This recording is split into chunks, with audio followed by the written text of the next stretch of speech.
Taib. Bismillahirrahmanirrahim. Assalamualaikum warahmatullahi wabarakatuh.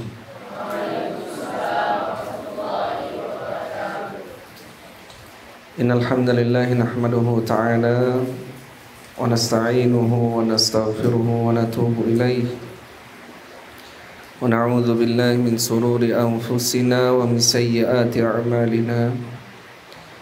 من يهده الله فلا مضل له ومن يضلل فلا هادي له أشهد أن لا إله إلا الله وحده لا شريك له وأشهد أن محمدا عبده ورسوله لا نبي ولا رسول بعده قال الله تعالى في كتابه الكريم يا أيها الذين آمنوا اتقوا الله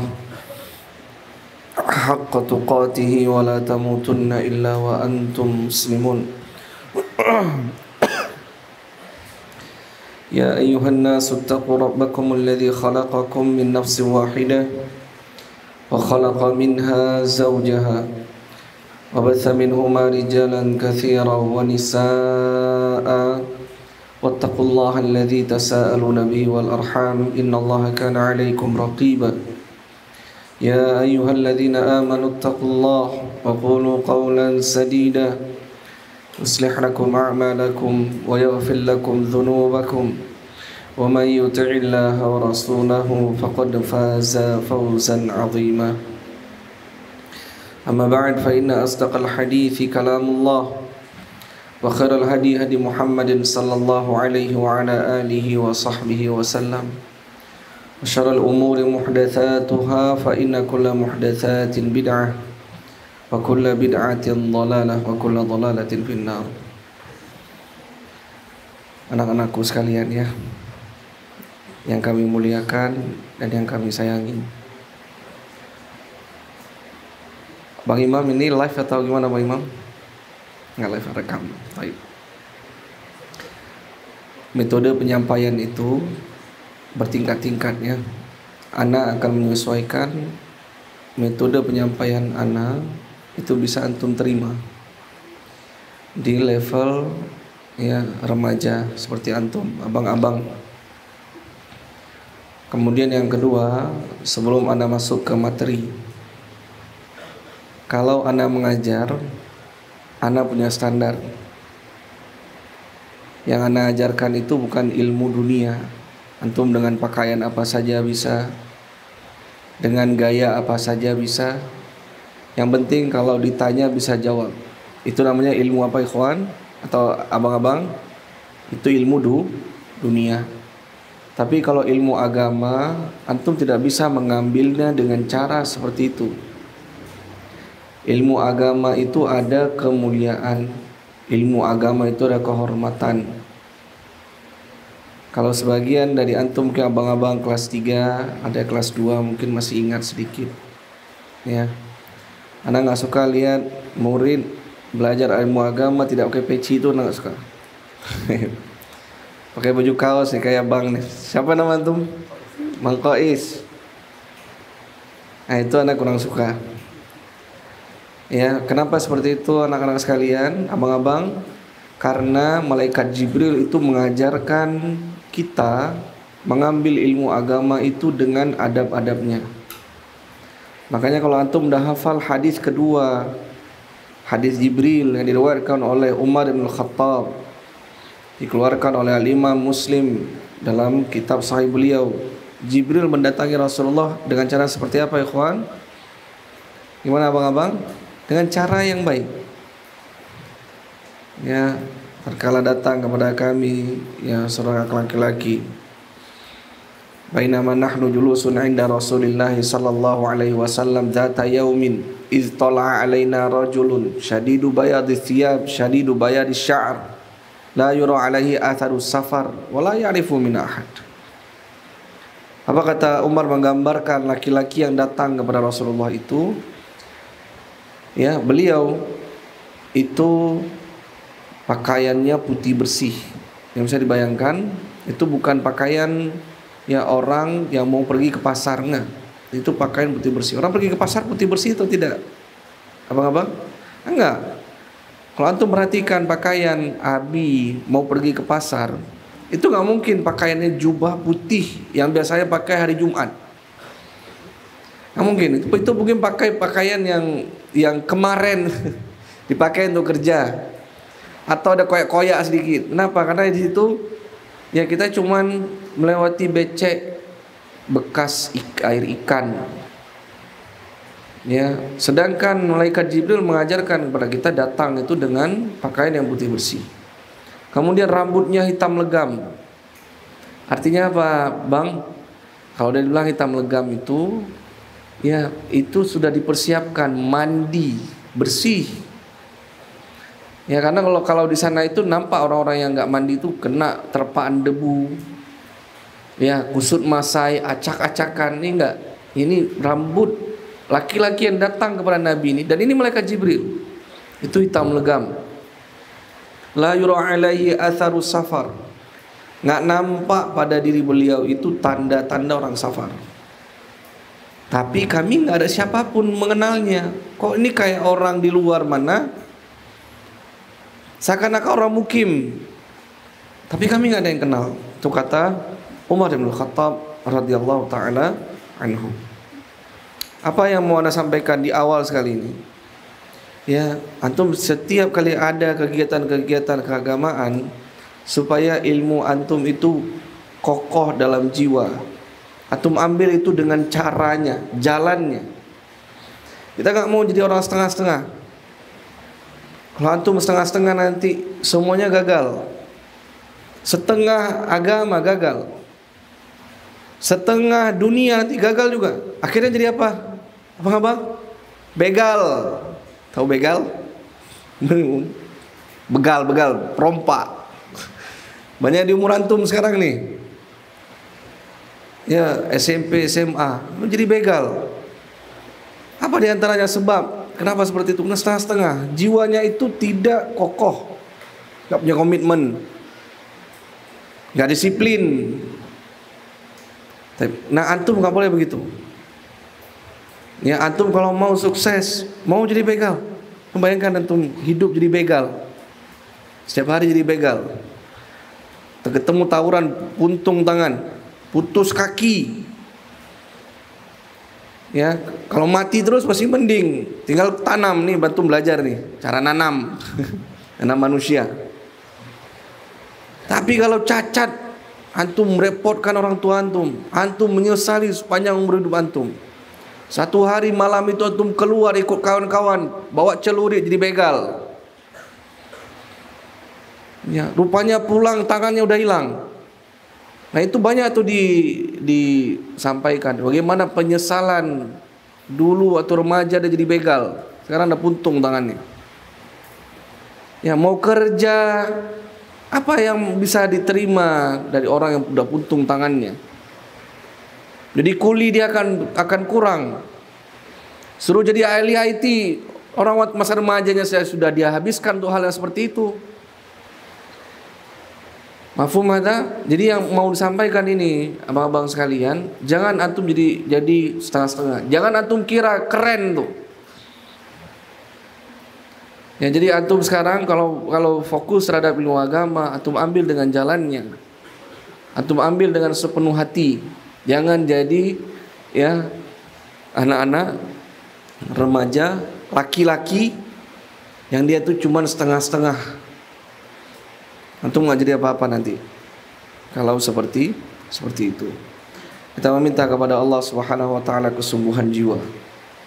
Ya kita meminta kepada Allah Subhanahu wa taala yang diberikan hidayah terus di atas keistiqomahan. Ya kita meminta kepada Allah Subhanahu wa taala antum menjadi pahlawan-pahlawan Islam, istiqomah dalam agama, pahlawan bagi negara dan bangsa. Ya Allah Subhanahu wa taala membuat dengan keberadaan diri antum itu agama menjadi jaya. Taib. Abang-abang sekalian yang semoga Allah menyayangi antum semuanya. Ini suara ana enggak normal ya. Ana sakit, ya kelelahan juga. Maka ana bicara dengan kalimat yang kecil. Jadi antum dengarkan baik-baik dengan suara yang rendah. Tone-nya itu bass rendah. Tone-nya ini bass rendah.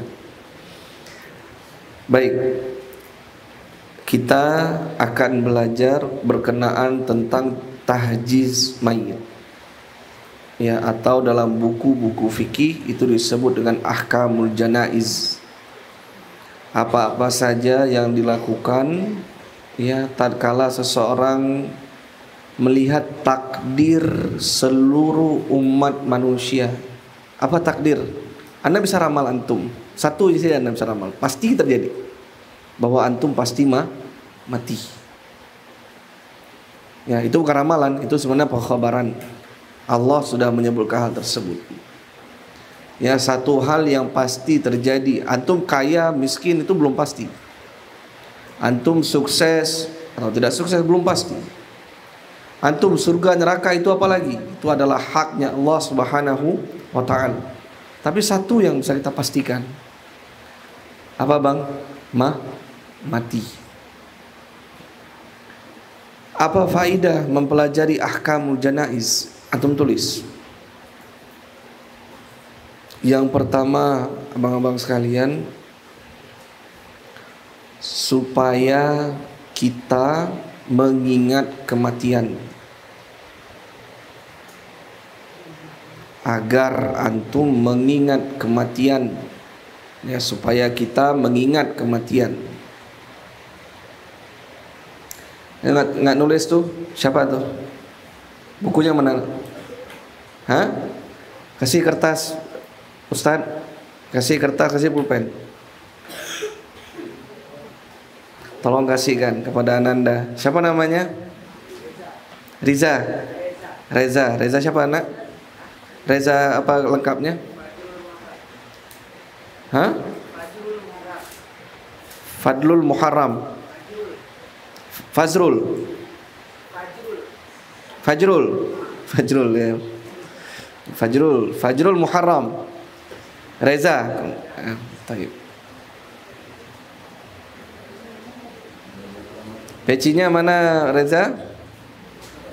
Bawa. Antum boarding atau full day? Full day. Sama kayak Bang Kois ya. Mana lebih tua Bang Kois dengan Reza? Tua Bang Kois. Kayak Reza lebih tua dari Bang Kois. Reza kelas berapa? Kelas 1? Kelas 2. Baru masuk. Sebelumnya di mana? Daya mana? Apa menurut?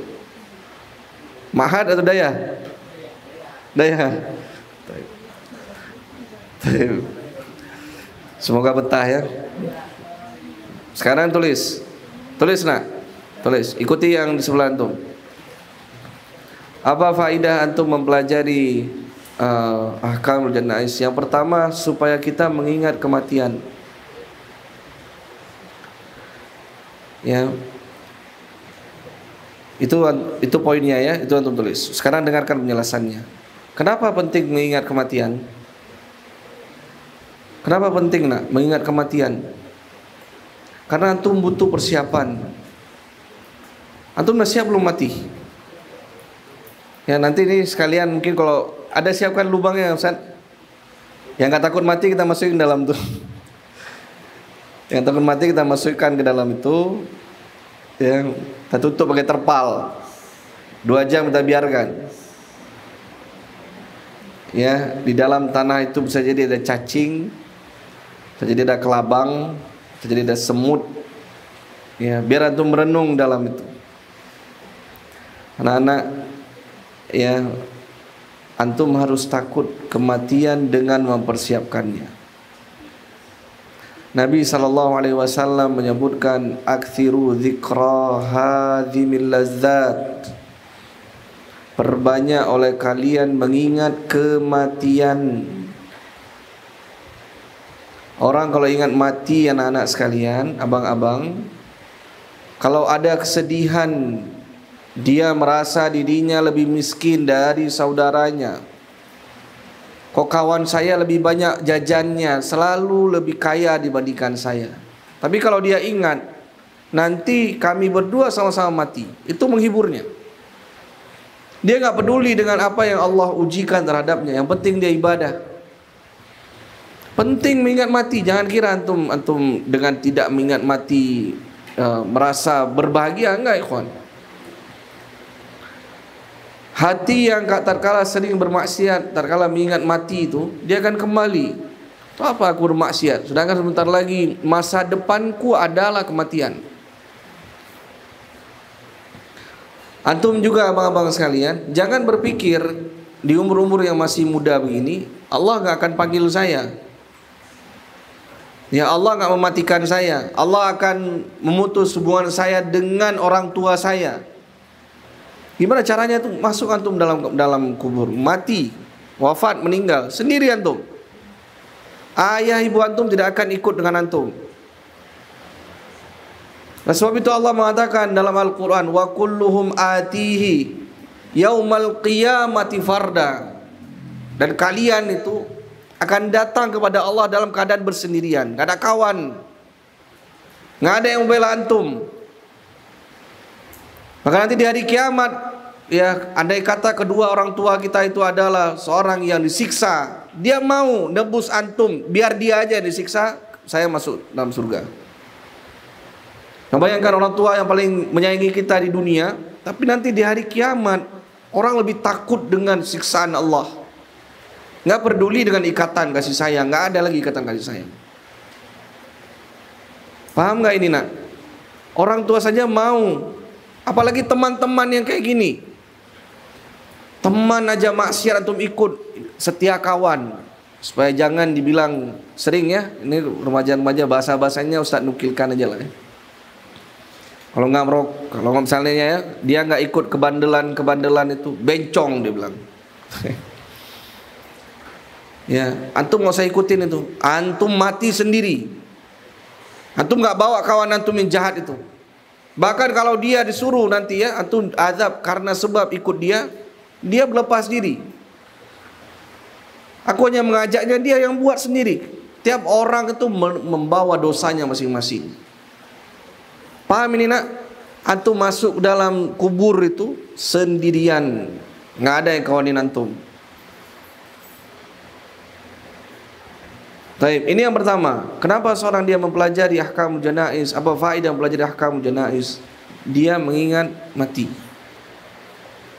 Kemudian yang kedua, ya, di antara faedah mempelajarinya, antum bisa ya menyelenggarakan, antum bisa melaksanakan proses penguburan jenazah. Ya, kita bisa melaksanakan. Nah, itu aja bahasanya ya. Kita bisa melaksanakan proses penguburan jenazah dengan cara yang syar'i.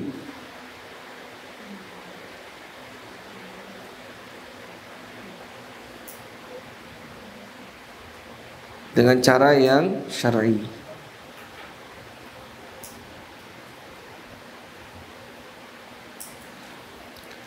Taib.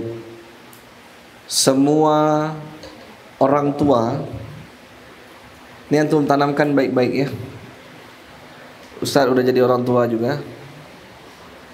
Antum nanti kalau Allah berikan umur akan menjadi orang tua, ingin kalau dia meninggal, mereka meninggal, umi, abi di rumah, kalau mereka meninggal, mereka pingin antum yang memandikan. Itu hampir semua orang tua itu begitu. Coba antum tanya sekali ya. Ini yang paling dekat nih anak Faiz, siapa namanya nih? Syamil. Tanya sama Abi, Abi kalau meninggal siapa yang mandiin? Hampir semua orang tua itu akan jawab, Abi mau yang mandikan itu anaknya, abang yang mandikan. Nah, tapi tatkala mereka meninggal, antum nggak ngerti gimana caranya. Akhirnya antum nggak kerjakan apa yang diminta oleh abi, keinginan terakhirnya. Itu saat antum melihat wajahnya terakhir kali.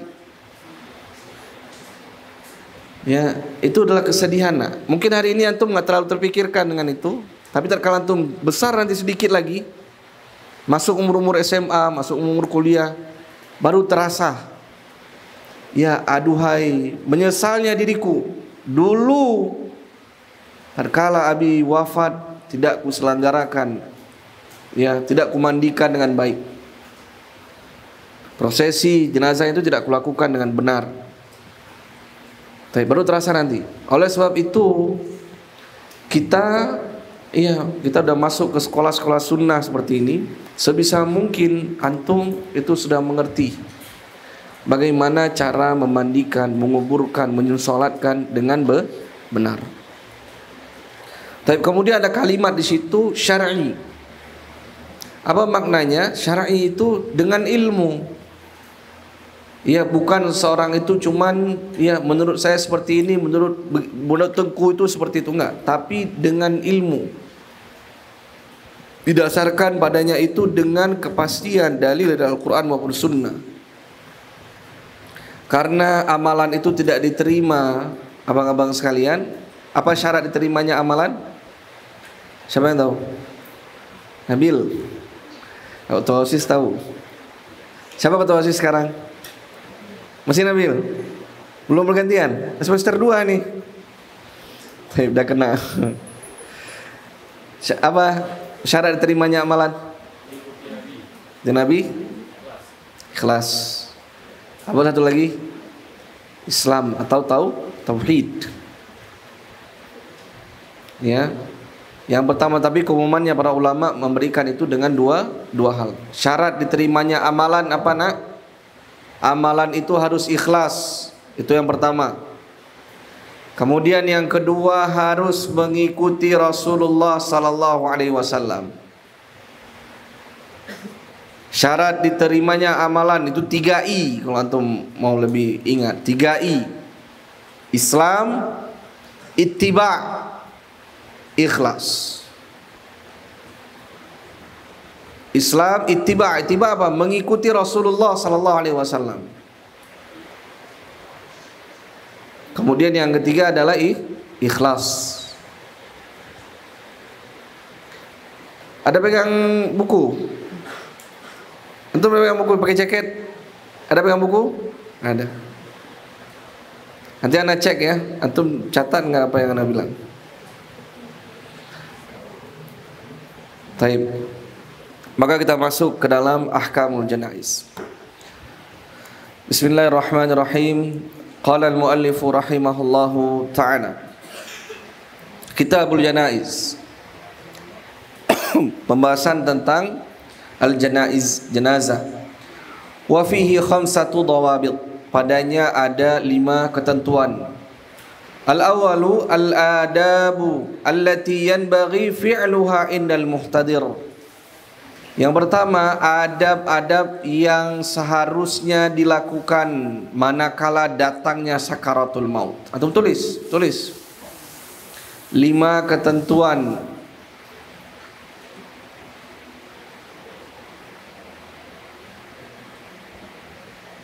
berkenaan tentang Kitabul Janaiz.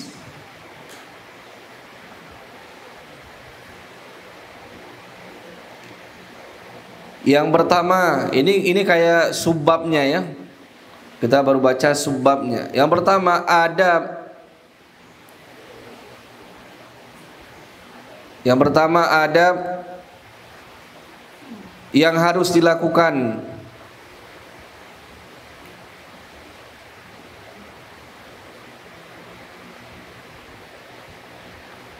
tatkala datang sakaratul maut.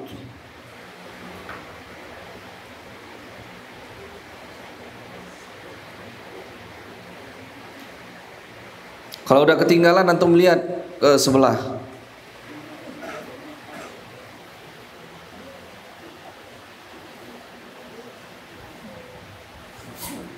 Reza, jangan ganggu.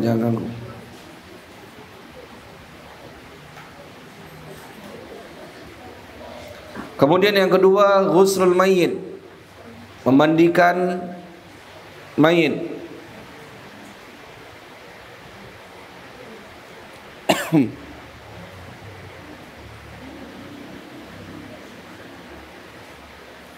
Yang ketiga al-kafanu, mengkafani mayit.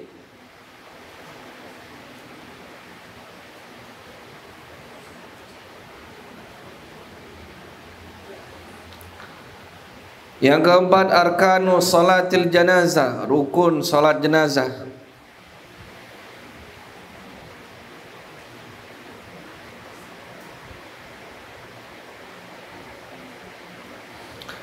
Yang kelima ad-dafnu, menguburkan jenazah.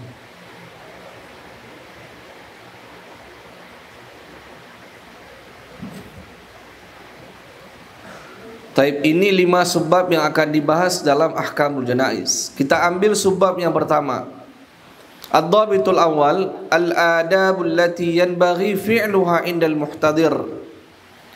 Yang pertama, ketentuan yang pertama, adab yang semestinya dilakukan tatkala datang sakaratul maut. Ya, ini ketentuan yang pertama kita akan bahas. Ada 10 ketentuan. Enggak catat nak? Lagi dipinjam. Pinjam. Catat terus. Antum makin ketinggalan nanti. Ustaz, ada pulpen enggak? Siapa yang ada pulpen?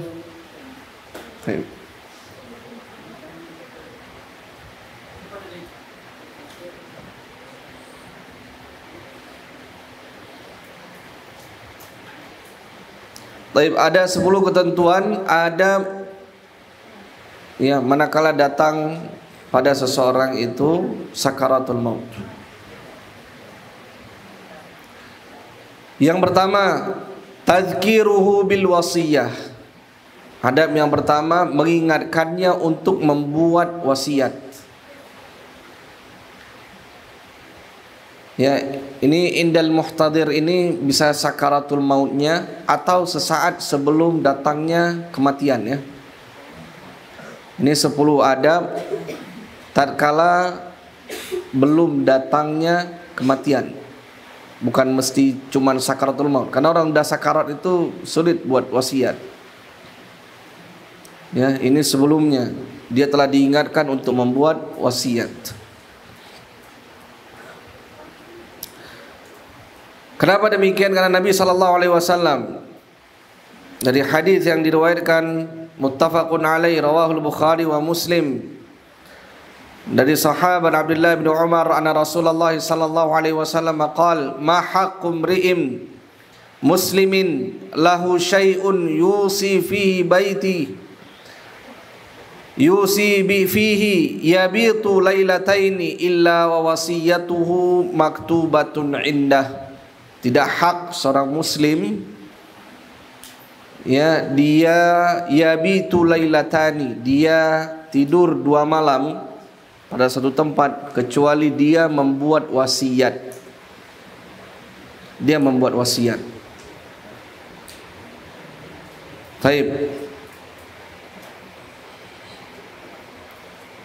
Wasiat ini tidak mesti seseorang dia ya memberikan warisan saya nanti ini berikan ke sini, enggak mesti seperti itu. Terkadang terisi hutang. Saya punya hutang kepada si fulan, saya ada hutang kepada si Alan. Terkadang wasiat itu adalah kalimat nasihat yang dia berikan kepada misalnya anak-anaknya. Ya, kepada abang, ya abi wasiatkan untuk berpegang teguh dengan kitabullah dan sunnah Rasulullah sallallahu alaihi wasallam. Terkadang bisa seperti itu. Terkadang isi wasiat, dan ini diantara contoh wasiat yang dibuat oleh Syekh Al-Albani rahimahullah. Anda tahu Syekh Al-Albani? Pernah dengar nama Syekh Al-Albani? Nah, beliau adalah ulama yang terkenal. Beliau buat wasiat yang memandikan saya si fulan. Itu beliau buat wasiatnya seperti itu. Saya dimakamkan di pemakaman baterai ya.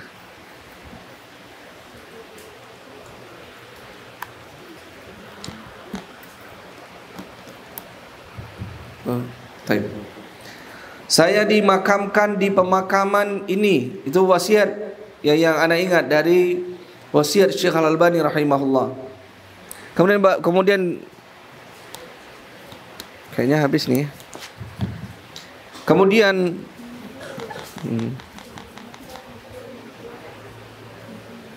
baterai kayaknya.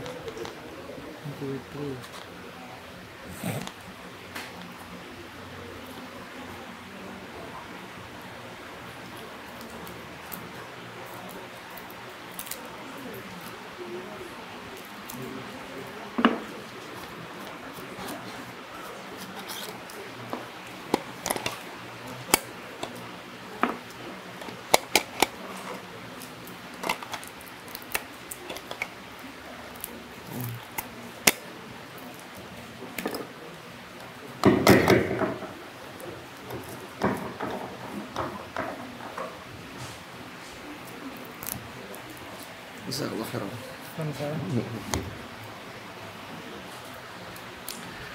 Kemudian baru ya Syekh Al-Albani itu memberikan wasiat kepada keumuman kaum muslimin untuk berpegang teguh dengan kitab Allah dan sunnah Rasulullah sallallahu alaihi wasallam.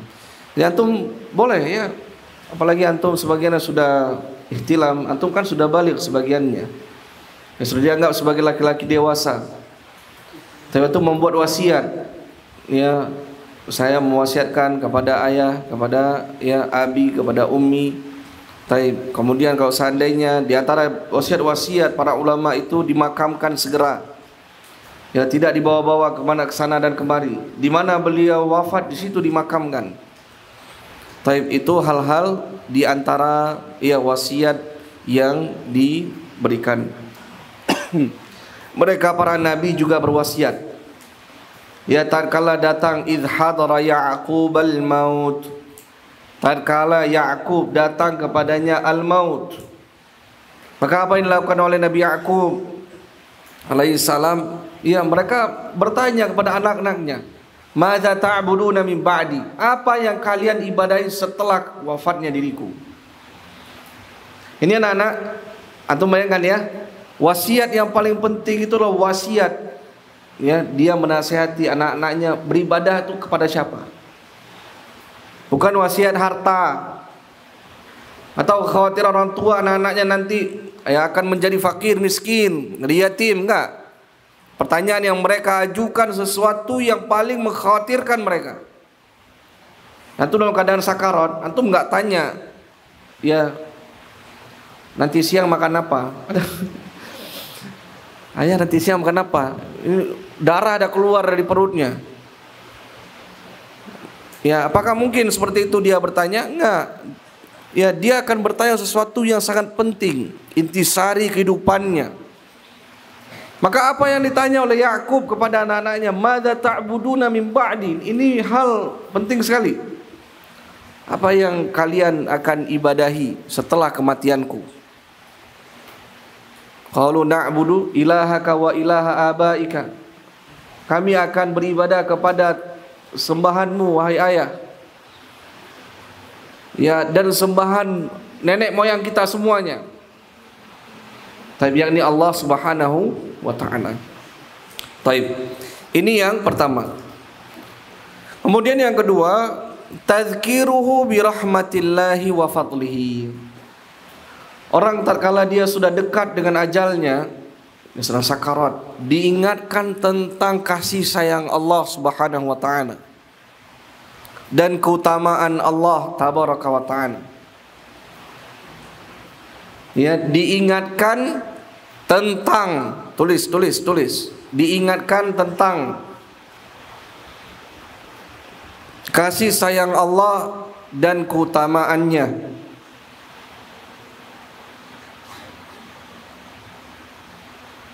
Diingatkan tentang kasih sayang Allah dan keutamaannya. Antum bisa bayangkan kenapa yang harus diingatkan kasih sayang Allah? Karena biasanya orang kalau sudah mau ya meninggal anak-anak sekalian, abang-abang, dia akan takut. Yang selama ini dia sudah lalai kepada Allah Subhanahu wa taala itu sesaat sebelum dia mati itu dia ingat. betapa banyak dosanya kepada Allah tabaraka wa taala. Maka kemudian dia ketakutan. Masalahnya, kalau dia mati membawa ketakutan itu kepada Allah, kata Allah, ana inda dhanni abdi bi, aku ini berdasarkan prasangka hambaku. Kalau dia berpikir Allah akan mengazabnya, Allah akan azab. Tapi kalau diingatkan Allah itu Maha Pengasih, Maha Penyayang, Allah itu mengampuni dosa, sehingga dia berprasangka Allah ya sayang kepadaku, Allah akan mengampuniku, ya maka Allah insyaallah akan mengampuninya. Mafhum hadza? Taib. Disebutkan di sini bahwasanya Rasulullah sallallahu alaihi wasallam, hadis Jabir bin Abdullah Al-Ansari yang diriwayatkan oleh Imam Muslim rahimahullah, sami'tu Rasulullah sallallahu alaihi wasallam qabla mauti bi thalathati ayyamin yaqul, aku mendengar Rasulullah sallallahu alaihi wasallam 3 hari sebelum beliau wafat. Ya, 3 hari sebelum beliau diwafatkan oleh Allah Subhanahu wa taala, beliau bersabda, la yamutanna ahadukum illa wa huwa yuhsinu dhanna billahi azza wa jalla. Ya, tidaklah salah seorang di antara kalian mati kecuali hendaknya mereka berprasangka baik kepada Allah Subhanahu wa taala. Paham nak? Paham bang? Antum ya kalau mau meninggal ingat kasih sayang Allah terhadap antum. Banyak enggak kasih sayang Allah kepada antum? Banyak. Pergilah ke rumah sakit, lihat bagaimana nikmat Allah Subhanahu wa taala kepada antum. Ada anak yang kena kanker, rambutnya sudah rontok semuanya. Bukan cuma rambut, alisnya pun ikut rontok. Ada anak ya dia lahir dengan kaki yang puntung. Antum enggak puntung, lengkap. Bisa main bola, bisa main badminton. Ya bisa main voli. Ada anak ya Allah berikan kepadanya akalnya itu tidak cerdas. Ya dia punya penyakit-penyakit. Ya, tidak cerdas, idiot. Bukan tidak bisa berpikir. Allah enggak berikan itu pada antum, bisa berpikir antum. Ini baik, ini buruk. Ya, mafhum ada? Ada anak lengkap seluruhnya, tapi tidak ada bapak, tidak ada ibu. Ya, anggota tubuhnya lengkap, tidak ada bapak, tidak ada ibu. Ada bapak ibu, tapi bapaknya perampok, ya begal,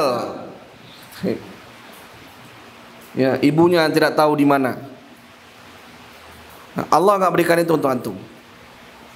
Ya, orang tua antum peduli, makanya antum disekolahkan di sekolah-sekolah seperti ini, sekolah agama. Di rumah seperti ini, ya penampakannya bukan sekolah. Bersabar di atas hal tersebut. Mafhum ada insyaallah.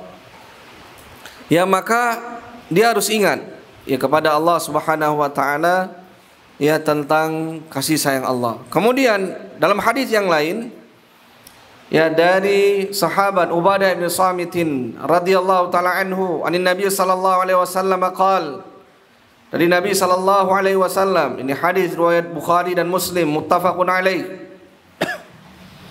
Nabi mengatakan, man ahabba liqa Allah ahabballahu liqa'ah, wa man kariha liqa Allahi karihallahu liqa'ah. Barang siapa yang suka perjumpaan dengan Allah, Allah akan suka untuk berjumpa dengannya. Barang siapa yang benci perjumpaan dengan Allah, Allah pun benci untuk bertemu dengan dirinya. Masalahnya di waktu itu antum nggak bisa lagi, nggak ada lagi pintu yang terbuka. Ya kalau antum sudah mati, kalau masih hidup, pintu Allah tertutup, antum ketuk pintu setan. Ya untuk sesaat antum mungkin bisa merasakan kebahagiaan, kenikmatan. Ya buka pintu mabuk-mabuk, saat mabuk itu hilang seluruhnya. Ya buka pintu, perbanyak main game. Pintu setan. Saat bermain game itu hilang seluruh masalah. Tapi kalau sudah mati, game apa yang mau antum mainkan? Ya, hal-hal memabukkan apa yang mau antum konsumsi? Gak ada. Allah sudah benci berjumpa dengan antum. Maka apa akhirnya ya abang-abang sekalian? Api neraka yang menyala-nyala, antum dibakar. Taib, nasallallahu salama wal afiyah. Kemudian yang ketiga, ya, diringankan bibirnya. Ya, bibirnya itu dimudahkan. Ya, disebutkan di sini, ya, dia itu dilunakkan dengan air atau minuman supaya dia bisa, ya, mengikuti talqin. Jadi terkadang orang yang wafat itu tercekat, kerongkongannya kering. Kalau dia minta air, kasih air. Mafhum ada? Antum pernah dengar nggak kisah ya para sahabat Nabi yang berperang, kemudian ketiga-tiganya sekarat, mereka minta air. Ya, terkala datang bawa ke satu, karena dengar rintihan saudaranya, bawa ke si fulan saja. Dibawa kepada si fulan ini rupanya mendengar kawannya yang lain lagi merintih, minta air. Ya, yang fulan ini bilang, kasihkan aja dulu ke dia, kayaknya lebih butuh. Padahal dia butuh. Ketiganya ini mau wafat ini. Ketiganya sedang sakarat. Maka datang ke tempat yang ketiga, yang ketiga ini sudah wafat. Maka segera balik. Yang kedua tadi, rupanya yang kedua itu sudah wafat. Segera balik ke yang pertama, yang minta air pertama sekali. Ketiga-tiganya sudah wafat. Ya, di sini kita bisa bayangkan, ya, orang yang mau wafat itu, ya, ada kalanya itu tercekat kerongkongannya, kering, berat dia. Maka kalau dia minta minum, diberikan air supaya, ya, basah kerongkongannya, mudah baginya untuk mengucapkan kalimat apa, ikhwan? Apa, bang? Syahadat la ilaha illallah. Maka yang keempat, setelah dilunakkan, ya, apa kita bilang, dilunakkan kerongkongannya, diberikan air, diberikan minum. Tapi kemudian yang keempat, talqinuhu syahadah, ditalqinkan syahadat. Nabi SAW dari hadis Abi Sa'id Al-Khudri, Sa'ad bin Malik bin Sinan radhiyallahu ta'ala anhu, qala Rasulullah sallallahu alaihi wasallam, laqinu mautakum la ilaha illallah. Talqinkan orang yang mau wafat di antara kalian dengan kalimat la ilaha illallah. Ini perlu catatan, ya, yang mau ditalkin, yang mau wafat, bukan yang mau, ya, yang akan, bukan mau, ya, maksudnya akan. Yang akan wafat, bukan yang sudah. Kalau sudah talqin, apa fungsinya? Jadi sebagian, ya, orang sudah wafat, ini talqin katanya, la ilaha illallah, udah wafat. Enggak, talqin itu yang akan meninggal dunia. Paham? Kemudian yang kedua, cara mentalqinkan itu kita buat akhir kalimatnya la ilaha illallah. Karena dalam hadis disebutkan, man akhiru kalamihi la ilaha illallah dakhalal jannah. Barang siapa yang akhir kalimatnya itu la ilaha illallah, masuk surga. Bagaimana caranya? Antum ingatkan la ilaha illallah. Terkala misalnya ada saudara, paman, ya, bahkan ayah sendiri, ibu, ya, ini udah mulai sesak, nampak tanda-tanda kematian mendatanginya, kita ingatkan, bisikan la ilaha illallah. Ummi, ucapkan la ilaha illallah, ikuti la ilaha illallah. Kalau sudah diikuti, dia ucapkan la ilaha illallah, jangan ganggu lagi. Oh kemudian rupanya Umi berbicara lagi misalnya, atau Abi atau siapalah paman, bicara lagi sesuatu yang bukan akhir kalimatnya la ilaha illallah, misalnya aduh misalnya ya, atau misalnya gimana itu adik belum pulang, gimana, misalnya macam-macam lah. Ya, kemudian diingatkan lagi, Umi ikut la ilaha illallah, la ilaha illallah. Kalau sudah dibacakan lagi diam. Bukan kita la ilaha illallah, la ilaha illallah terus. Ya, bukan begitu caranya. Mentalqin itu seperti itu. Kalau sudah diikuti diam. Bicara hal yang lain lagi, kembali lagi ke situ. Ikutin, baca la ilaha illallah, la ilaha illallah. Sudah diikuti la ilaha illallah, diam. Bicara lain lagi, mungkin bisa sampai berapa kali? Antum jangan putus asa. Itu saat-saat terakhir. Coba bayangkan, andai kata orang tua kita, orang yang paling kita kasihi, yang selama ini kita doa, ya Rabbil firli wali walidayya, ya Allah ampunlah aku dan ampunilah kedua orang tuaku. Ya, mau ratusan kali, ribuan kali, antum tetapkan di situ. Sabar. Berjam-jam, seharian, bahkan mungkin seminggu. Ya Wallahu alam. Ya terus seperti itu, diingatkan tentang kalimat la ilaha illallah. Mafhum hadza? Baik, itu cara mentalqin.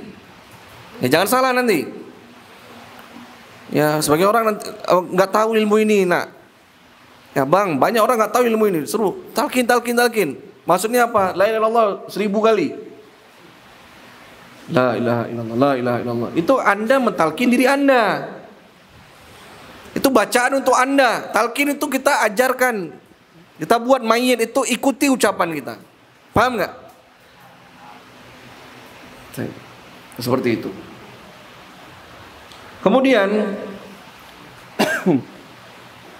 yang kelima, idza qada, kalau sudah terjadi, ya, yakni ya yang bersangkutan sudah meninggal dunia. Kalau sudah meninggal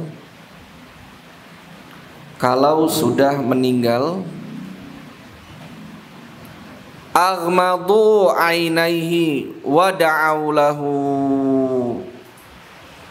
ditutup matanya, ya, kemudian didoakan.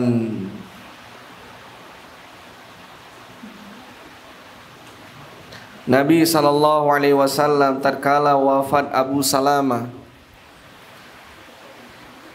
ya, maka beliau melihat mata sahabat Abu Salamah itu terbuka. Ya, ada Ummu Salamah, ada Abu Salamah. Tatkala sudah wafat Abu Salamah, Ummu Salamah dinikahi oleh Rasulullah sallallahu alaihi wasallam. Ya, maka Ummu Salamah adalah ibu kita. Istri-istri Nabi itu adalah ibu kita, Ummul Mukminin, ibu orang-orang yang beriman. Abu Salamah tatkala wafat itu matanya terbuka. Maka Nabi SAW fa'aghmadahu, Nabi tutup mata beliau. Thumma qal, kemudian Nabi berkata, innar ruha idza qubida tabi'ahul basar. Sesungguhnya ruh tatkala ditarik, mata akan mengikuti. Jadi saat itu ruh ditarik itu mata melihat ruh itu. Tabi'ahul basar. Mata melihat. Antum mau? Nanti ya, akan ada masanya. Kalau antum wafat, ya, antum akan lihat ruh yang selama ini ada pada jasad antum. Taib. Sekarang antum nggak bisa melihat. Kalau udah melihat berarti sudah wafat. Kemudian Nabi SAW diantaranya, ya, beliau ya mendoakan sebagian para sahabat, ya, tatkala menutup mata ini dengan Allahumma ghfir li Abi Salamah, ya, dan khusus ini kepada Abu Salamah beliau doakan, ya Allah ampunilah Abu Salamah, warfa' darajatahu fil mahdiyyin, wakhlufu fi aqibihi fil ghabirin waghfir lana wa lahu ya rabbal alamin wafsah lahu fi qabrihi wa nawwir lahu fihi. Taib. Ya, anak pribadi ini belum hafal doa ini. Ya, Allahumma ighfir li Abi Salamah, ya Allah ampunilah Abu Salamah, angkatlah derajatnya ya kepada orang yang diberi petunjuk. Ya, kemudian gantikanlah dengan yang lebih baik ya kepada Abu Salamah. Waghfir lana walahu ya rabbal alamin, ampunilah kami wahai Rabbul alamin, Rabb alam semesta. Ya, lapangkanlah kuburnya, terangilah ya liang lahatnya. Ini kalimat penting anak-anak. Sekelas para sahabat saja diminta ampunan oleh Nabi sallallahu alaihi wasallam. Apalagi antum. Taib. Siapa yang akan mendoakan ini? Kalau kawan antum begal, ingat nih baik-baik. Kalau kawan antum itu begal, mungkin nggak dia doa seperti itu? Mungkin di kubur antum dilempar minuman keras, siram. Ini penghormatan terakhir. Kenapa? Karena akal mereka itu begitu. Ya, mungkin nggak doakan antum, enggak. Kalau kawan antum baik, baru dia akan doakan antum. Ini jangan berkelahi sesama mukmin itu seakan-akan dia bisa menanam dirinya sendiri. Bisa? Itu nak mati. Nak mati kemudian antum korek tanah antum sendiri? Enggak. Antum butuh orang lain, kaum muslimin yang lain. Mafhum ada? Jadi cari kawan-kawan yang soleh. Kalau kawan antum jahat, antum kan didoakan sebagaimana penjahat itu. Apa doa penjahat? Enggak berdoa dia. Ya, kenapa? Karena antum selama ini sukanya kawan sama begal, geng motor. Yang itu 7 orang. Siapa itu? Yang itu 7. Ya, kawannya sama orang seperti itu, maka yang akan datang nanti ya mengurus jenazah antum ya orang-orang begitu. Ya, penghormatannya pakai motor, greng greng greng. Pakai knalpot bong apa brong apa. Nah, itulah. Tapi kalau kawan-kawan antum orang soleh, dia doakan, ya Allah ampunilah si fulan. Sekarang antum pilih. Ya, antum mau mati dikawani sama begal atau mau mati dikawani dengan para penghafal Quran yang bawa jenazah antum, mendoakan antum. Tergantung sekarang kawannya sama siapa. Kalau sering bilang kawan-kawan yang lain yang soleh, yang nggak mau ikut kenakalannya dengan tadi ya. Ya, ini kalimat jahat dari zaman dahulu sudah ada itu. Kalau kurang nakal dibilang apa? Hah? Kurang nakal dibilang apa? Laki-lakiannya kurang jantan. Apa? Ya itulah ya. Cencong apa?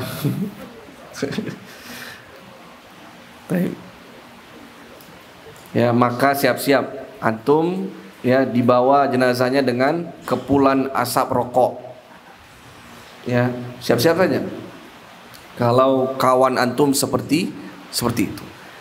Ya, antum perhatikan nak ya. Bahkan bukan itu saja, terkadang yang memegang kekuasaan kawan-kawannya, karena dia mengambil kekuasaan itu tidak dengan jalan yang hak. Coba antum lihat yang biasa menjilat kepada pemimpinnya, terkala wafat pemimpinnya dia cuma datang, sholat pun enggak. Kenapa? Enggak ada wudu. Kenapa? Ini sepatu nanti lepas lagi. Kenapa nggak mau sedikit kali yang sholat, padahal yang datang itu ramai, bermobil-mobil, plat merah semua, nggak ada yang sholat. Karena kawannya begitu, dan kawannya tidak menghargai. Ini udah meninggal, apalagi yang mau kita jilat? Nah, ini cuma datang ya sekedar ini aja lah. Yang penting datang hura-hura. Nggak ngerti dia cara mendoakan, nggak punya keinginan untuk mensolatkan, apalagi mendoakan. Jangan harap antum ya, maka cari kawan yang mau doakan antum tatkala sudah wafat. Baik. Kemudian ya di sini beliau sebutkan syaddu lahyaihi, yakni diikat, ya, diikat rahangnya, ya, jenggotnya, rahang jenggotnya diikat juga, ya.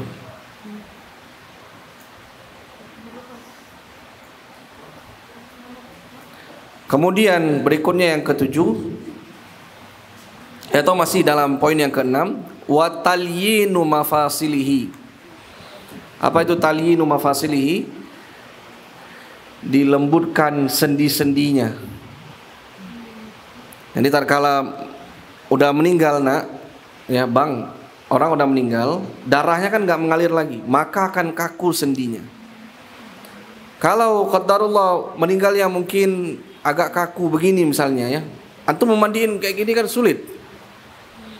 Maka sebelum dia kaku sekali, itu digerak-gerakkan. Pegang tangannya, nanti kita belajar, ya. Digini-ginikan dulu, kakinya begitu juga digerakkan. Ya, sendi-sendinya digerakkan. Supaya apa? Melunak kembali. Gak kaku. Tapi kalau udah keras begini, antum mandikan sulit nih. Atau begini misalnya. Atau apalah. Dengan gaya-gaya tertentu. Taib. Ya, maka di sini dilunakkan dulu sendi-sendinya. Kemudian yang ketujuh, taujihuhu lil qiblah, dihadapkan mayit tersebut menghadap kiblat.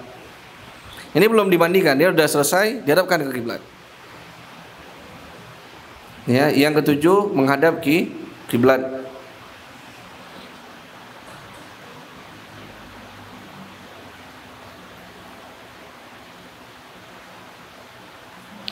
Kemudian yang kedelapan, tajriduhu min thiyabihi, ya, dilepas pakaiannya.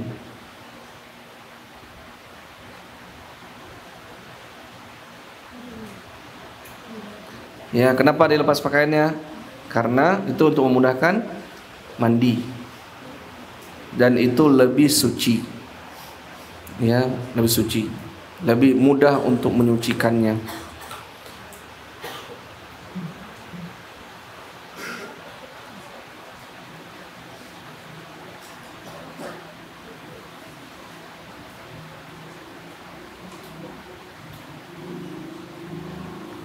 Kemudian yang kesembilan, taghdituhu bisaubin, ditutup dengan pakaian lain, ya, yang ini kain. Tidak dibiarkan tanpa pakaian, tanpa busana, tidak, ditutup dengan pakaian yang lain. Illal muhrim, kecuali orang yang sedang ihram umrah atau haji. Ya, dia menggunakan pakaian yang melekat pada badannya.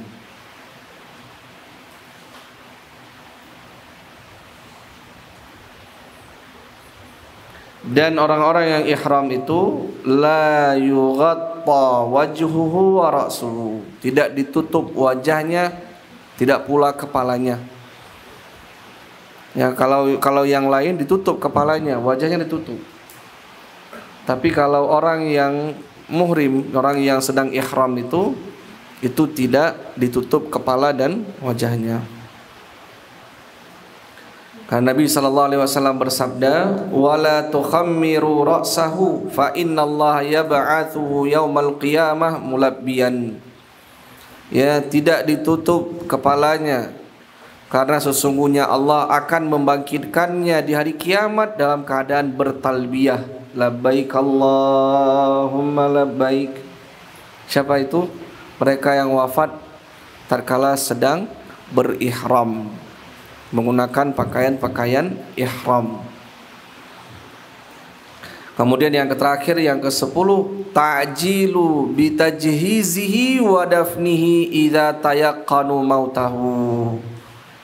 Ya, dipercepat pemulasaraan jenazahnya. Tulis nak? Hah? Nah, tulis. Dipercepat pemulasaraan jenazahnya. Pemulasaraan, atau lebih gampang, penyelenggaraan. Lebih gampang lagi, dipercepat apa? Pelaksanaan. Pelaksanaan jenazahnya. Apa pelaksanaan jenazah? Ya itulah. Pelaksanaan jenazahnya itu lebih gampang mungkin ya. Tapi kalau di sisi tata bahasa lebih baik pemulasaraan. Ya, jenazahnya dan penguburannya kalau sudah yakin wafatnya. Jangan masih setengah-setengah, sudah tutup terus. Sudah selesai nih. Masih bernapas ya. Masih bernapas. Ya, kalau sudah yakin wafatnya. Baik. Kita masuk kepada ketentuan yang kedua. Sampai jam berapa Ustaz Rizki? Jam 12. 12. Baik. Ad-dhabitu tsani. Ketentuan yang kedua, ghuslul mayyiti asyaratu asya. Memandikan mayit itu ada 10 ketentuan.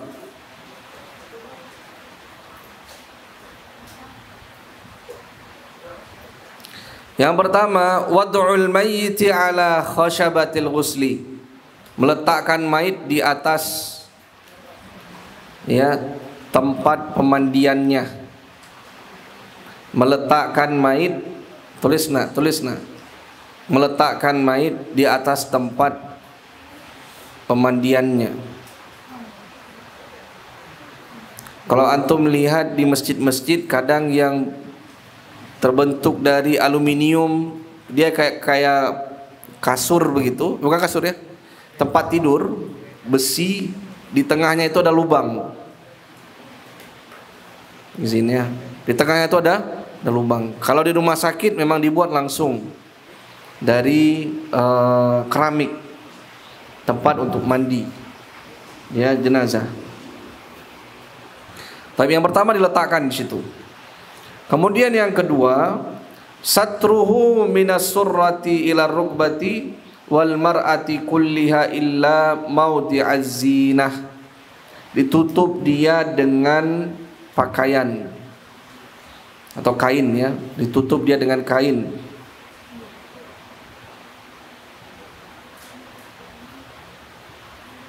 Ya dari beliau sebutkan di sini as-surrati ilal rukbati. Ya dari lutut sampai perutnya. Sedangkan perempuan seluruhnya ditutup. Kalau wanita seluruhnya ditutup kecuali maudhi'az zinati.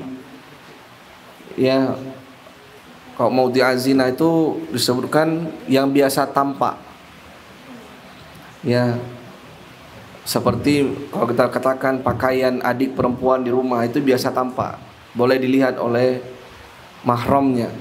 Pakaian ibu di rumah, ya ummi di rumah, itu namanya pakaian biasa. Ya, boleh dilihat oleh mahramnya. Tapi kalau dilihat oleh suaminya lebih lagi. Ya, ini maksudnya ditutup kecuali apa yang biasa tampak pada wanita tersebut di rumahnya. Kemudian yang ketiga, talyinu mafasilihi. Lagi talyinu mafasilihi, dilunakkan sendi-sendinya.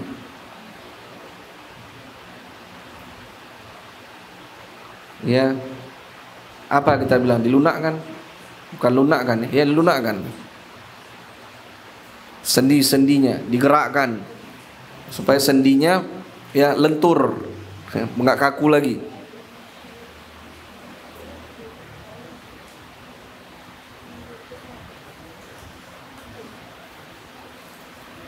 Kemudian yang keempat, asru batnihi asran rafiqan. Ditekan perutnya dengan tekanan yang lembut. Ya biasanya kalau ini mayit ya, nanti kita praktek. Awalnya ditekan lu perutnya. Kenapa ditekan perutnya ke bawah, dari atas ke bawah seperti ini? Untuk mengeluarkan kotorannya. Ya, supaya kotor-kotorannya itu keluar. Ya, pada waktu itu antum tidak ada lagi perasaan jijik dan lain sebagainya. Gimana antum jijik? Ya, biasanya saat itu air mata mengalir. Ya, saat terakhir antum bisa menyentuh kulit. Ya, abi antum, umi antum. Ya, antum urut perut mereka dengan lembut. Ya, terkadang kalau rupanya kotorannya lumayan ya ada begitu ya, dan mungkin jumlahnya agak banyak, itu agak ditekuk seperti ini, didudukkan, kemudian ditekan lagi. Ya, ditekan pelan-pelan ya, dengan hati-hati, dengan penuh perasaan, sampai kotorannya semua keluar. Ya. Dan kita memang dipenuhi dengan kotoran perut kita ya, maka dibersihkan supaya nanti tatkala dikafankan sudah tidak keluar lagi kotoran tersebut. Ada kalanya kalau masih terus keluar, maka jalur belakang itu disumbat dengan kapas. Ya, jalur belakang itu disumbat dengan kapas. Ya, bisa jadi itu antum. Ya, banyak kotorannya. Ya, kalau terlalu banyak kotoran antum keluar, maka belakangnya itu disumbat dengan kapas. Taib. Kemudian yang kelima,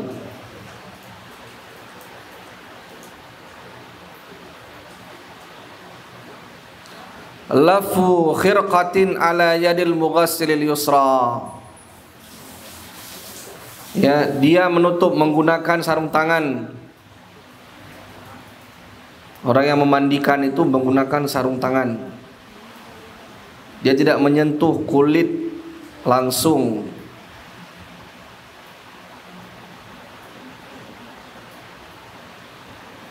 Ya, pada tangan kirinya, karena dia mau ya pada proses ini menceboki mayit. Untuk membersihkan kotoran yang keluar dari jalur belakang. Ya nggak boleh nggak pakai sarung tangan, harus dia pakai sesuatu yang melapisi. Kalau dulu mungkin tidak ada sarung tangan latex kayak sekarang ya, yang kayak sarung tangan medis, pakai kain. Ya pakai kain, dilapisi, nggak tangan langsung begitu. Kalau kita kan kalau cebok sendiri pakai sarung tangan nggak kan? Kita kan pakai tangan langsung, pakai tangan kiri.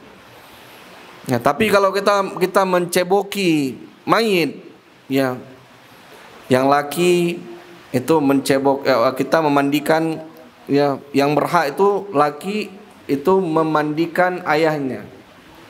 Kalau ibu yang mandikan anak-anak perempuannya. Taib. Ya maka kita misalnya ayah kita, paman kita wafat, maka kita menggunakan sarung tangan di tangan kiri kita. Kenapa kiri? Anak-anak sekalian, abang-abang? Karena untuk membersihkan kotoran itu menggunakan tangan kiri. Ya, dia harus gunakan sarung tangan pada tangan kirinya. Kemudian yang kelima, masih yang kelima nih. Nggak, ini masih lanjutan.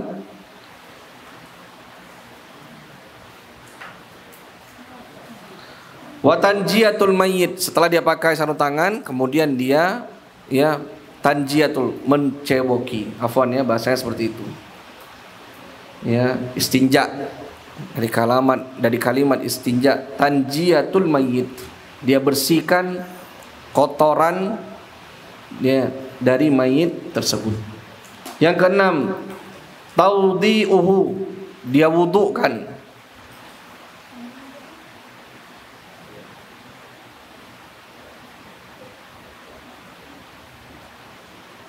Nabi SAW bersabda, ibda'na bimayaminiha wa mawadi'il wudu'i minha. Kami memulai dengan bagian kanannya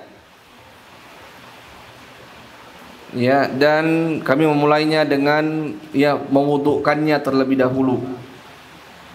Jadi setelah dibersihkan kotoran-kotorannya, berikutnya apa nak? Diwudukkan. Sebagaimana wuduk kita. Ya mulai dari tangan. Ya kemudian kalau mulut gimana? Digosok saja menggunakan kain. Nggak mungkin kumur-kumur. Atau masukkan air masuk ke dalam. Ya maka cuma digosok saja di bagian mulut. Ya kemudian wajah. Ya kemudian tangan sampai siku. Kemudian kepala. Kemudian kaki. Kemudian yang kesembilan, ghaslu ra'si wa lihyati bil ma'il qarah. Afwan. Ya, yang ketujuh. Dia cuci kepalanya dan jenggotnya dengan air yang bersih.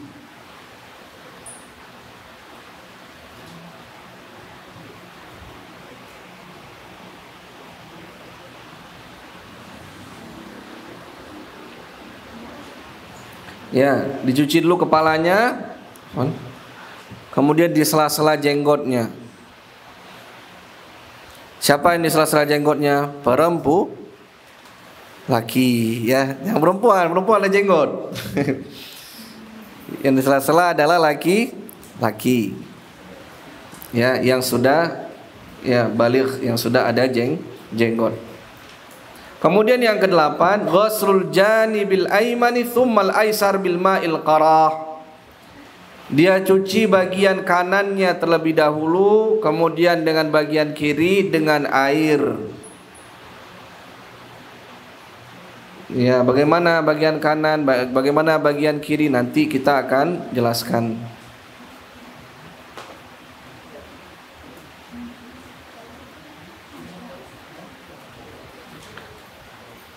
Ya, berikutnya ghasluhu mithluha bil ma'i wasabun.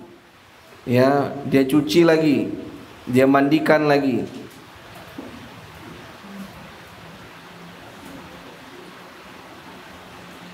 Ya, kemudian dia tambahkan air sabun. Pakai air sabun. Ya kayak mandi. Atau pada zaman dahulu dikasih kafuran. Kafur itu bukan kapur barus.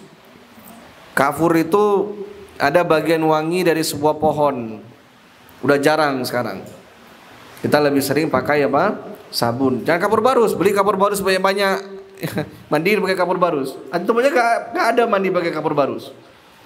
Kenapa mayit mandinya pakai kapur barus? Taib mafhum ada?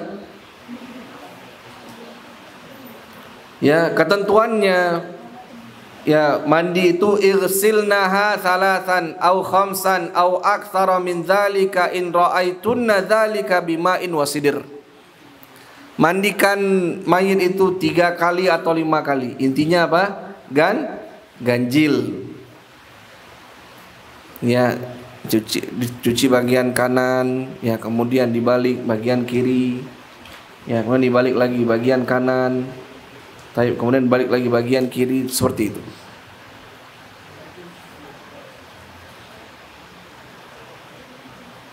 Dihitung 1 kali itu kalau sudah 1 kali kanan, sudah 1 kali kiri. Itu 1 kali. Taib. Kemudian yang keberapa ini? 10. 10.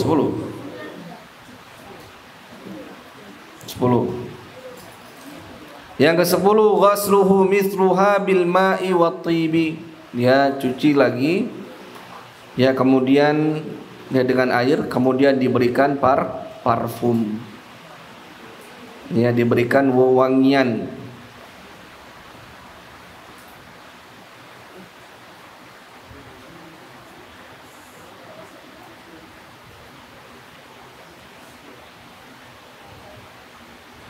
Selesaikan terus ya. Teorinya kita baca terus. Ad-dhabitu tsalits, ketentuan yang ketiga, al-kafanu, mengkafankan. Jam 11 nanti break sebentar ya, barang 5 menit.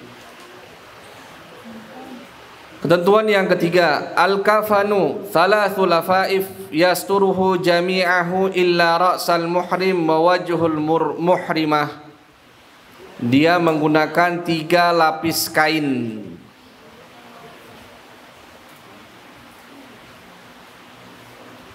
Kalau cukup 3 lapis, kalau tidak cukup ditambah lagi ya silakan saja. Tidak mengapa. Tapi kalau bisa dicukupkan dengan 3 lapis kain. Tulis Reza, udah tulis? Nah, dipinjam, tulis terus. Ya pakai kain, jangan pakai baju. Pakai baju siapa? Orang Nasrani, kasih jas. Ya, kalau kita apa? Dengan kain. Taib. Ad-dhabitu ar-rabi'. Ya, ini kafan cuman gitu aja. Mengkafani itu cuman menggunakan 3 lapis kain. Harus menutup seluruhnya kecuali kepala orang yang ihram atau wajah bagi wanita muhrimah, ya, atau wajah bagi wanita yang muhrim. Ya, kalau wanitanya itu ihram bagaimana? Ya, sedang umroh atau sedang haji juga tidak ditutup. Ya, wajah mereka. Taib itu berkenaan tentang mengkafani. Dan selesai mengkafani, masuk berikutnya sholat jenazah. Ya, ada 4. Taib. Afwan, ada 7 rukun sholat jenazah. Yang pertama al-qiyam. Yang kedua, qiyam apa qiyam? Ikhwan, berdiri. Ya, berdiri. Yang kedua, takbiratul arba'. Ini rukun. 4 kali takbir. Tulis nak, 4 kali takbir. Memang capek sedikit, ya tapi ini penting. Yang kedua, 4 kali takbir.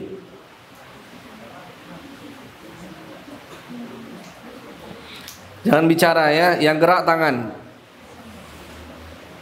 Ya, yang gerak tangan, jangan bicara.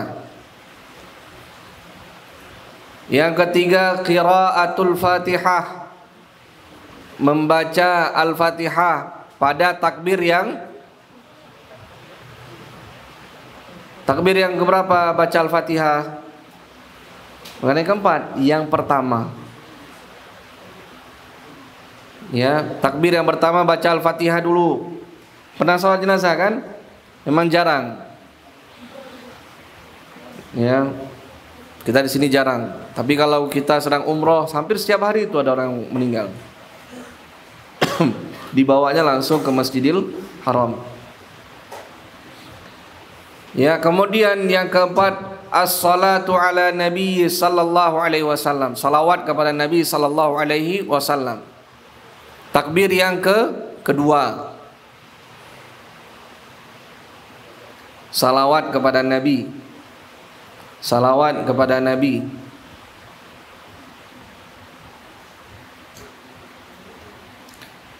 Yang kelima, ad-du'a'u limayyiti. Doa kepada mayit. Ya, doanya bisa apa saja, tapi yang diriwayatkan dari Nabi sallallahu alaihi wasallam apa, anak-anak? Allahumma firlahu warhamhu wa'afi wa'fu anhu ila akhir. Ya, baik. Nanti itu wajib dihafal. Wajib hafal. Ya, antum jadi imam nanti sholat, abi wafat, umi wafat, jadi imam.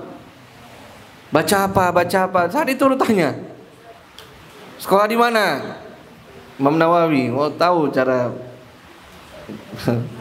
sholat jenazah. Baik, yang kelima apa? Yang kelima apa? Doa kepada mayit. Yang keenam, salam. Salam dalam keadaan berdiri. Mana rukuk sujudnya? Tidak ada. Khusus sholat jenazah tidak ada ruku, tidak ada sujud. Kemudian yang terakhir, yang ketujuh, tartib, harus berurutan. Nggak boleh ya salawat dulu, baca Fatihah nanti, ya berikutnya baru doa, nggak boleh. Sesuai dengan ya urutannya, tartib.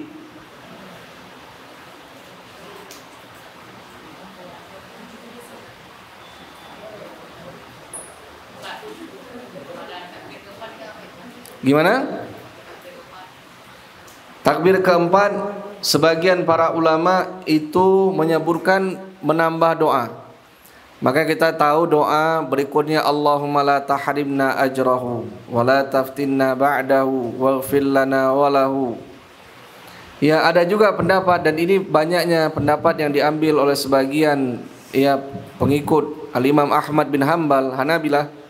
Mereka tidak membaca apapun. Maka kalau antum lihat, kalau pernah umroh ya, takbir keempat itu sebentar saja, langsung salam. Ya, kenapa? Mereka berpandangan seluruh doa itu dilakukan pada takbir yang ketiga. Nah, kemudian ada yang salah, udah habis salam itu doa lagi. Loh, kamu tadi ngapain? Di sholat tadi ngapain? Padahal di sholat itu adalah doa. Ya, habis salam, assalamualaikum, assalamualaikum. Kemudian doa. Ngapain double-double? Oh, kalau mau panjang ya panjang tadi. Ya, itu yang lebih benar. Karena sebagian doa pun doa itu sendiri, bukan doa Allahumma filli wali walidayya. Doa itu sendiri. Ngapain doa di depan jenazah saat itu? Jenazah harusnya dipercepat. Ngapain dia doa untuk diri sendiri? Ya Allah, untuk saya. Enggak, kita sholat jenazah mendoakan mayit, bukan doakan untuk diri sendiri, bukan itu tempatnya. Mafhum ada? Berikutnya ya, berikutnya proses penguburan, adhabitul khamis. Ya, ini teorinya kita selesaikan terus ya.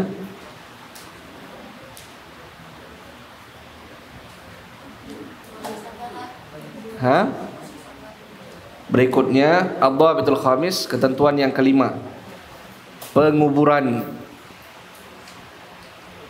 Ya, setelah adab sebelum datangnya kematian. Berikutnya apa? Ya, memandikan. Berikutnya apa? Mengkafanikan. Berikutnya apa? Mensolatkan. Berikutnya yang kelima, menguburkan. Ya, menguburkan ketentuannya sedikit. Ya, wa yudfanu ala janbihil aiman. Dikuburkan dengan menghadap ke kanan. Dikuburkan jatuhnya itu di kanan ya, begini. Tapi hadap kiblat. Kalau kiblat ke sana berarti hadap ke sana, kemudian jatuhkan di sebelah kanan. Ya, bukan begini.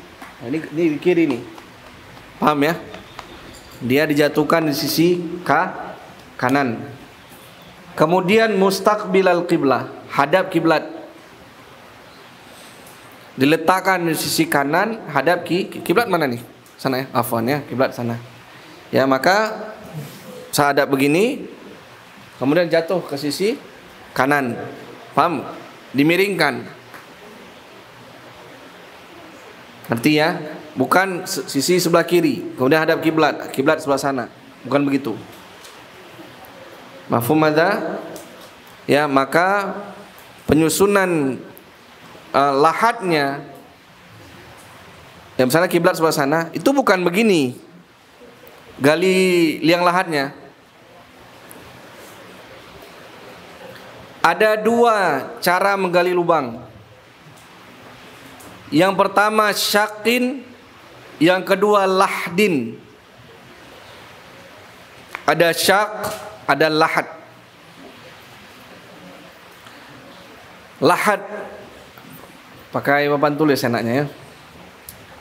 Lahad itu kalau syak bentuknya kayak huruf U. Ini Kira-kira dibelah sedikit ya kubur itu. Kemudian dibuat di tengahnya itu sedikit lubang. Paham? Lahatnya itu bentuknya kayak U, ya kayak tadi itu dalam gitu, kan?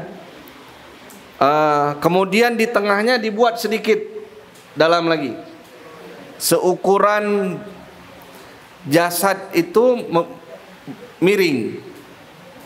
Dimasukkan jasad itu ke yang kecil itu, paham? Digali, habis digali dibuat lagi dikit.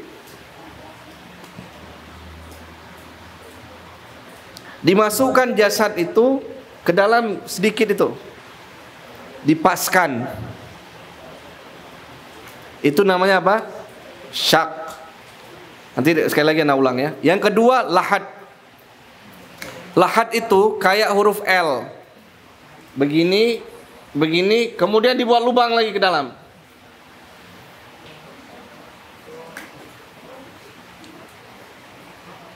Jadi digali, kemudian di dalam itu dibuat lubang lagi. Paham nggak?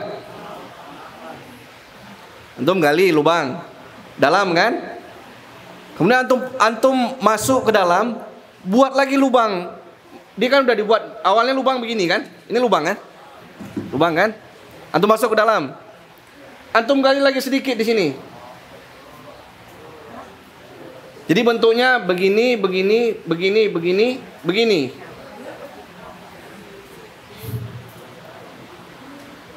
Ngerti nggak? Mayit itu dimasukkan dalam L itu.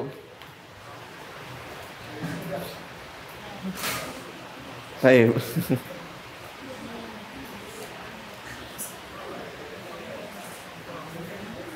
Boleh, kemari.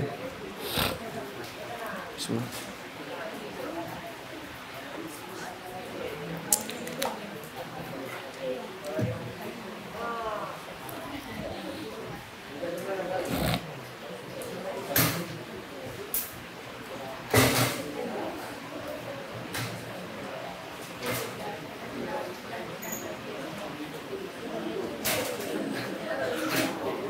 Alhamdulillah.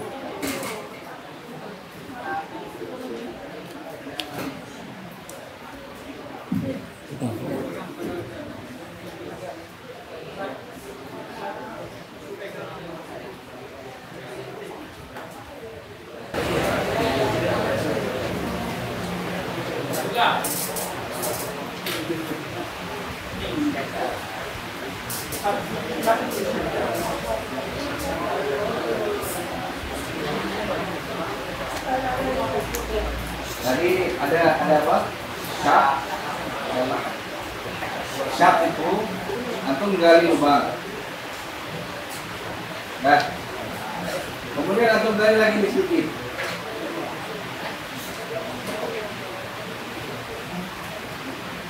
Dimasukkan jenazah itu kemana?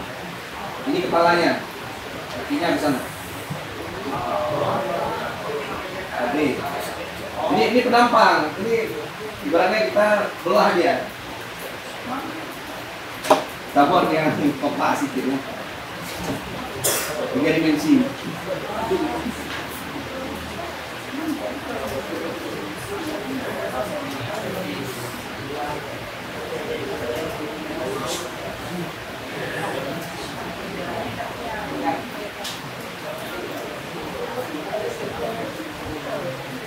Ya, ini tanah lah ya, di sana gitu ya. Dalam gitu ya, gali. Nah, situ dibuat. Ini kan.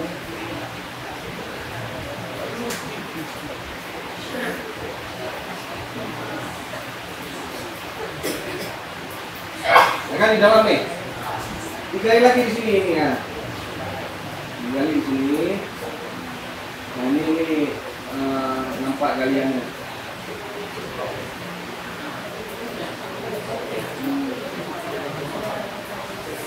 Nah kira begitu. Paham nggak? Nah dimasukkan jasad itu dalam ini. Nah ini kan kalau dibuat ringkas begini. Ini kepalanya. Paham? Nah, biasanya ini nanti ditutup papan baru dikasih mana? Itu ya. Jadi ditutup papan nanti seret kasih papan. Kemudian ditutup tangan. Itu namanya apa? Syak. Syakun, ya. Sin dengan kof. Ya. Syakun. Namanya syakun. Kalau lahat bagaimana? Lahat bentuknya kayak L. Ini udah mulai dikasih ya. Nah, begini dia. Paham ya? Nah, ini kepalanya di sini. Kemudian biasanya papannya itu di sini. Hah? Apa? Apa? Lebih mana?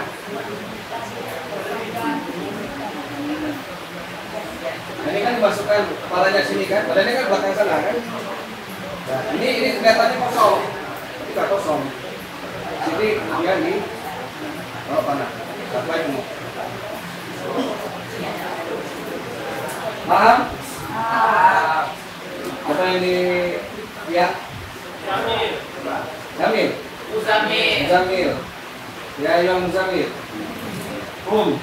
Paham dia? Ngerti gak nih? Ini apa namanya? Hah? Laki. Lahdin. Tahu liang lah, lahat. Liang lahat. Dia ada di masalah, lahat. Begini. Tapi lahat itu nggak pakai tak, tapi dengan dal. Lahdin.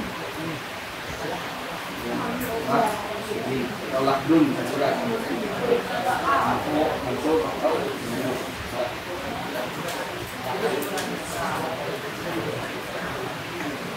Sudah? Kita break. Ulangi. Siapa yang jadi jenazah?